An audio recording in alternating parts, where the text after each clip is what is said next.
नमस्कार साथियों। छत्तीसगढ़ में जनजाति आंदोलन मुख्यतः बस्तर में ही हुए। बस्तर के आदिवासियों ने सन 1774 से सन 1910 ईस्वी के मध्य विदेशी शक्तियों विशेषकर मराठा एवं अंग्रेज के विरुद्ध भयंकर युद्ध लड़े। भारतीय इतिहास में भारतीय स्वतंत्रता संग्राम का प्रारंभ सन 1857 ईस्वी से माना जाता है, किंतु इसके 32 वर्ष पूर्व ही तत्कालीन बस्तर जिले के नारायणपुर तहसील के परलकोट के जमींदार गेंद सिंह ने अंग्रेजों के विरुद्ध 24 दिसंबर सन 1824 ईस्वी को ही विद्रोह कर दिया था और इसके बाद भी लगभग 100 वर्षों तक अनेक अवसरों पर दास्ता से मुक्ति हेतु यहाँ के जनजातियों ने अनेक आंदोलन किए, जिन्हें हम क्रमशः अध्ययन करने जा रहे हैं। साथियों, पहला जनजातीय आंदोलन हलवा विद्रोह के रूप में सामने आता है सन 1774 से सन 1777 तक। राजा दलपत देव की मृत्यु के पश्चात उनके दो पटरानी के पुत्रों अजमेर सिंह तथा दरियादेव के मध्य उत्तराधिकार हेतु संघर्ष हुआ। प्रथमतः अजमेर सिंह विजित होकर सिंहासन पर बैठा, किंतु दरियादेव ने जयपुर के राजा विक्रमदेव, नागपुर के भोंसले व अंग्रेजों से गुप्त संधि करके अजमेर सिंह को परास्त करके स्वयं गद्दी पर बैठ गया। अजमेर सिंह लोकप्रिय था। डोंगर में आक्रमण से हलवा लोग अत्यंत क्रोधित हुए और अजमेर सिंह के साथ मिलकर विद्रोह कर दिया। दरियादेव को गद्दी से भगाकर अजमेर सिंह को राजा चुन लिया। हलवा विद्रोहियों में आपसी फूट का सहारा लेकर दरियादेव ने अपने सहयोगी जयपुर के राजा मराठों व अंग्रेजों के साथ मिलकर पुनः जगदलपुर का पतन कर दिया और अजमेर सिंह को मार दिया। सन 1776 ईस्वी में अजमेर सिंह की मृत्यु के पश्चात हलवा सेना का बर्बरतापूर्वक कत्लेआम के साथ समस्त हलवाओं को कुटिलता से मार डाला गया। केवल एक हलवा अपनी जान बचाकर भाग सका, ऐसा इतिहासकार बताते हैं। और इतना बड़ा नरसंहार पूरे विश्व में कहीं नहीं हुआ जिसमें पूरी जाति का सफाया कर दिया गया हो। अजमेर सिंह की मृत्यु और हलवा क्रांति के पतन को बस्तर में चालुक्य राज का पतन माना जाता है, क्योंकि मराठा, अंग्रेजों व जयपुर राज्य के बोझ से दबे दरियादेव ने 1778 ईस्वी में कोटपाड़ संधि पर भोसलों की अधीनता स्वीकार कर ली। दूसरा प्रमुख आंदोलन परलकोट विद्रोह के रूप में हमारे सामने आता है। परलकोट के जमींदार अपने को सूर्यवंशी राजपूत मानते थे। उनकी उपाधि भूमिया राजा की थी। सन 1824 ईस्वी में गेंद सिंह इस जमींदारी का जमींदार था। महिपाल देव इन दिनों बस्तर के राजा थे। परलकोट में मराठों और ब्रिटिश अधिकारियों की उपस्थिति से अबूझमाड़ियों की अपनी पहचान का खतरा उत्पन्न हो गया था। विदेशी सभ्यता से अबूझमाड़िया खतरा महसूस करने लगे थे। उनके शोषण नीतियों से तंग आकर करों का विरोध कर रहे थे। आंदोलन की शुरुआत विदेशी सत्ता को बाहर भगाने के लक्ष्य से हुई थी। मराठों और अंग्रेजों की सेना ने 10 जनवरी सन 1825 ईस्वी को परलकोट को घेर लिया। गेंद सिंह गिरफ्तार कर लिया गया। गेंद सिंह और उनके साथियों पर अंग्रेजों ने मुकदमा चलाया। 20 जनवरी सन 1825 को गेंद सिंह को उसके ही महल के सामने अंग्रेजों ने फांसी दे दिया। गेंद सिंह का बलिदान बस्तर भूमि की मुक्ति के लिए एक अविस्मरणीय मिसाल और अध्याय है। गेंद सिंह को भारतीय स्वतंत्रता संग्राम में बस्तर का ही नहीं वरन संपूर्ण छत्तीसगढ़ का प्रथम शहीद माना जाता है। तीसरा जो प्रमुख विद्रोह था वो तारापुर विद्रोह था। 1842 से 1854 के बीच में यह लड़ा गया और शासक थे उस समय भूपाल देव और नेतृत्व करता थे दलगंजन सिंह। और इस विद्रोह का कारण था तारापुर परगना में अंग्रेजों द्वारा टकोली या टैक्स बढ़ाने के कारण। भूपाल देव ने नागपुर सरकार के आदेश पर तारापुर परगने के कर को बढ़ा दिया था और तारापुर के लोग पूर्व से ही मराठों की रसद पूर्ति में सहायक बंजारों से नाराज थे, क्योंकि उन्होंने उनकी जीवन शैली को भंग कर दिया था। नए कर से आदिवासी बड़े परेशान थे और कर को वापस लेने के लिए विद्रोह किया। नागपुर के रेजिडेंट मेजर विलियम्स ने तारापुर के आदिवासियों के असंतोष को दूर करने जगबंधु को दीवानी के पद से हटा दिया और नए कर को वापस ले लिया। तारापुर का विद्रोह बस्तर के इतिहास में विशेष महत्व रखता है। नया कर तो विद्रोह का एक कारण था ही, किंतु प्रमुख कारण अंग्रेजों द्वारा आदिवासियों के परंपरागत जीवन व नियमों में हस्तक्षेप करना था। तो इस प्रकार तारापुर विद्रोह में अंग्रेजों ने विद्रोहियों की बात मान लिया था और नए कर को बढ़ने से रोक लिया था। तो ये प्रमुख विजय कहा जा सकता है तारापुर विद्रोह का।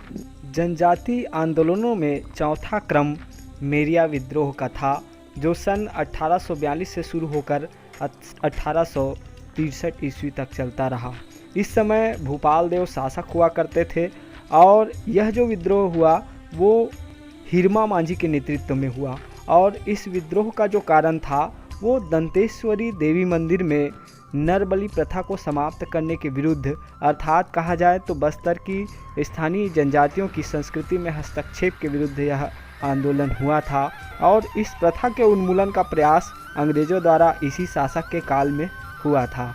मैकफर्सन ने जांच करके इसके बारे में रिपोर्ट दिया था और इस रिपोर्ट में उन्होंने बताया था कि ताड़ी पेन्नू या माटी देव की पूजा में प्रमुख संस्कार जो है वह नरबलि है और नरबलि के विभिन्न बाध्य लोगों को मेरिया कहा जाता है। और इस प्रकार अंग्रेजी शासन ने इस नरबलि प्रथा को अच्छा नहीं समझा और इसका दमन करना चाहा, जिसका आदिवासियों ने, जनजातियों ने विद्रोह किया और इस विद्रोह के दमन में जो प्रमुख भूमिका निभाया वो थे कर्नल कैंपबेल। साथियों, पांचवा प्रमुख जनजाति आंदोलन के रूप में हमारे सामने आता है लिंगागिरी विद्रोह। सन 1856 से 1857 के बीच बस्तर के महान मुक्ति संग्राम के रूप में लिंगागिरी विद्रोह हमारे सामने आता है। इस समय शासक भैरमदेव हुआ करते थे और इस विद्रोह के जो नेतृत्वकर्ता थे वो थे धुरवाराम माड़िया।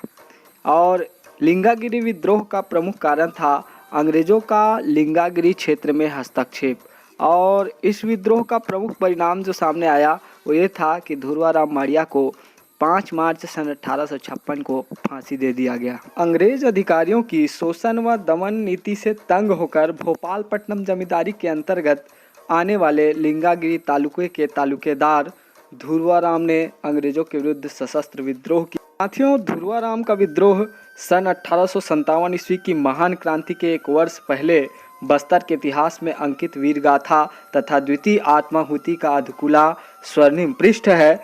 धुरवाराम ने अपनी प्रजा की भलाई व प्रजातांत्रिक मूल्यों की रक्षा के लिए अंग्रेजों के साथ संघर्ष किया था और धुरवाराम का विद्रोह बस्तर का महान मुक्ति संग्राम था और इसलिए धुरवाराम छत्तीसगढ़ का दूसरा शहीद माना जाता है। अगला जनजातीय आंदोलन कोई विद्रोह के रूप में हमारे सामने आता है सन 1859 में। वन रक्षा हेतु आंदोलन माना जाता है। बस्तर की दोरली की उपभाषा बोली में कोई का अर्थ होता है वनों और पहाड़ों में रहने वाली आदिवासी प्रजा। फोतकेल के जमींदार नांगुन दोरला ने भोपालपट्टनम के जमींदार रामभोई और भेजी के जमींदार जुग्गा राजू को अपने पक्ष में करके अंग्रेजों द्वारा साल वृक्षों के काटे जाने के खिलाफ सन 1859 ईस्वी में विद्रोह कर दिया। आंदोलनकारियों ने एक साल वृक्ष के पीछे एक व्यक्ति का सिर का नारा दिया। इस जन आंदोलन से हैदराबाद का निजाम और अंग्रेज घबरा उठे। बाध्य होकर निजाम और अंग्रेज़ों ने नांगुन दोरला और उसके साथियों के साथ समझौता किया। विद्रोहियों की भयानकता को देखते हुए अपनी हार मान ली और बस्तर में उसने लकड़ी ठेकेदारों की प्रथा को समाप्त कर दिया। यह विद्रोह आज के शिक्षित समाज के लिए एक प्रेरणा है, उनके पर्यावरण जागृति को दर्शाता है और कोई विद्रोह बस्तर का पहला विद्रोह था जिसमें अंग्रेज़ों ने अपनी हार मानी और विद्रोहियों के साथ समझौता किया था। सन 1876 में मुड़िया विद्रोह हुआ और इस विद्रोह को बस्तर का स्वाधीनता संग्राम कहा जाता है। शासक उस समय भैरमदेव जी थे और नेतृत्वकर्ता झाला सिरहा थे जो मुड़िया आदिवासी थे। और इस विद्रोह का जो प्रमुख कारण था वो था अंग्रेजों की बहुत सारी दमनकारी नीतियां और दीवान गोपीनाथ कपड़दार का आतंक। इस विद्रोह का जो प्रतीक माना गया था वो आम वृक्ष की टहनी थी और इस विद्रोह के दमनकर्ता के रूप में जॉर्ज मैके उड़ीसा के सेना के साथ आए हुए थे। कई युद्ध में परास्त होने के बाद भी विद्रोहियों के नेता झाड़ा सिरहा ने राजा दीवान और अंग्रेजों से निपटने के लिए विद्रोहियों को पुनः एकत्रित किया। आम वृक्ष की डालियों को प्रतीक के रूप में भेजकर क्रांतिकारियों को विप्लव में सम्मिलित होने के लिए प्रेरित किया गया और अंत में 3 से 5 हजार विद्रोही मूर्या इकट्ठा हो गए और 2 मार्च सन 1876 को, जिसे काला दिवस भी कहा जाता है, और इस दिन विद्रोहियों ने जगदलपुर महल को चारों तरफ से घेरने, संवाद माध्यमों को रोके जाने और रसद सामग्री और जल पर नियंत्रण रखना शुरू कर दिया। महल में मुंशी, राजा और दीवान घबरा गए तथा आत्मसमर्पण करने की तैयारी करने लगे और इसी बीच दीवान गोपीनाथ कपरदार ने एक महरा महिला के माध्यम से सिरोचा स्थित ब्रिटिश अधिकारियों को एक पत्र भेजा कि पिछले 4 महीनों से राजधानी जगदलपुर विद्रोहियों से घिरी है, शीघ्र ही सेना भेज दी जाए। यह पत्र मोम में लपेटकर महरा महिला की पेज की हांडी में छिपाकर भेजा गया था। मई सन 1876 ईस्वी में सिरोचा के डिप्टी कमिश्नर मैक जॉर्ज ने रायपुर, जयपुर और विशाखापत्तनम की सेना के सहयोग से विद्रोहियों का दमन किया। ब्रिटिश सरकार ने राजा से लेकर छोटे कर्मचारी तक को इस विद्रोह के लिए जिम्मेदार ठहराया और सारे कायस्थ कर्मचारी बस्तर के बाहर कर दिए गए। मैक जॉर्ज ने मूर्या आदिवासियों के असंतोष को दूर करके 8 मार्च सन 1876 ईस्वी को जगदलपुर में पहली बार मूर्या दरबार का आयोजन किया। इस विद्रोह के दमन के बाद अंग्रेजों ने बस्तर में अनेक प्रशासनिक सुधार कार्य किए। अत्यंत प्रभावी आंदोलन के रूप में 1910 का जो भूमकाल विद्रोह हुआ वह सर्वाधिक शक्तिशाली विद्रोह के रूप में जाना गया। उस समय शासक रुद्र प्रताप जी थे और प्रणेता थे, अर्थात इस भूमकाल विद्रोह के जो प्रमुख नेता के रूप में हमारे सामने आए वो थे गुंडाधुर, लाल कालिंद्र सिंह और रानी सुबरन कुंवर और कुंवर बहादुर सिंह। इन सब में नेता नार के जो जमींदार थे गुंडाधुर, उनको नेता चुना गया था और इस आंदोलन का प्रारंभ जो है 1 फरवरी सन 1910 को हुआ और इस आंदोलन ने पूरे 84 में से 46 परगने को चपेट में ले लिया। बस्तर के इतिहास में 1910 ईस्वी के आदिवासी संग्राम का विशेष महत्व है। प्रथम ये कि आदिवासियों ने बड़े पैमाने पर अंग्रेजों के विरुद्ध हिंसात्मक विप्लव में भाग लिया था और बस्तर में भूमक अथवा भूमकाल का शाब्दिक अर्थ जो है वो ये है कि भूमि का कंपन या भूकंप, अर्थात उलट पुलट। तो इस प्रकार इस आंदोलन में ये नारा दिया गया कि बस्तर बस्तरवासियों का है और इस नारे को लेकर के यह आंदोलन प्रारंभ हुआ था और आंदोलन के द्वारा आदिवासी बस्तर में मौर्य राज स्थापित करना चाहते थे। 1910 ईस्वी के विद्रोह के अनेक कारण थे, जिसमें सर्वप्रमुख था बस्तर अंचल में अंग्रेजी शासन के विरोध और दूसरा जो था वो बैजनाथ पंडा को दीवान बनाना। तीसरा जो कारण था वो लाल कालिंद्र सिंह, राजमाता सुबरन कुंवर की उपेक्षा। इस आंदोलन में जो प्रतीक के रूप में इस्तेमाल किया गया वो था लाल मिर्च और आम की टहनी।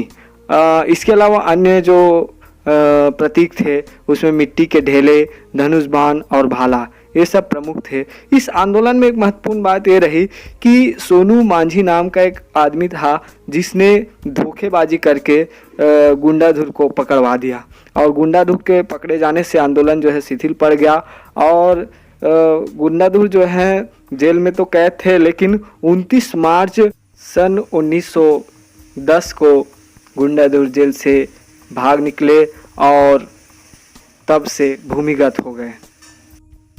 तब से लेकर आज तक उनका कहीं कोई पता नहीं चला, ऐसा माना जाता है। भूमकाल विद्रोह के दमनकर्ता के रूप में कैप्टन गियरे को जाना जाता है। इस प्रकार सन 1910 ईस्वी का भूमकाल विद्रोह बस्तर के आदिवासियों के स्वाधीनता संग्राम का एक महत्वपूर्ण अध्याय है, जिसने बस्तर में ब्रिटिश साम्राज्य की नींव को हिला दिया था।